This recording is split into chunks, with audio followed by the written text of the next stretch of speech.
Hello guys, welcome to my Android Tech channel. Today I am going to show in this video how to reinstall keyboard driver on your Windows 10 or Windows 11.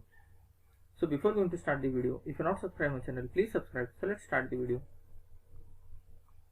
Guys, if you want to reinstall your keyboard drivers, I will show you simple method to do this. First of all, before reinstalling driver, you will try to solve with another method.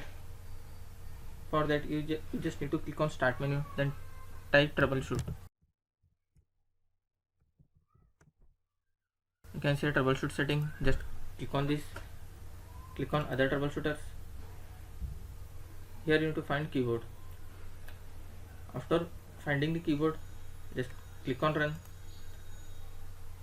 If there is any issue with this keyboard, it will resolve automatically.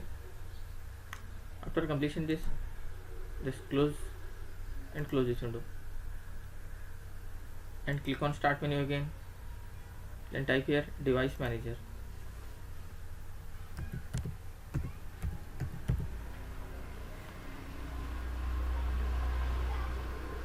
Click on device manager.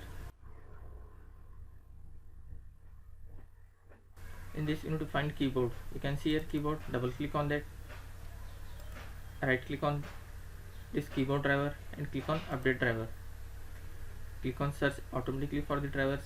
Before clicking search automatically for the drivers, you have to make sure that you are connected to the internet. After that, just click on search automatically for the drivers. After updating the driver, still you are facing the issue, then you just need to uninstall this device. Click on uninstall. Click on no.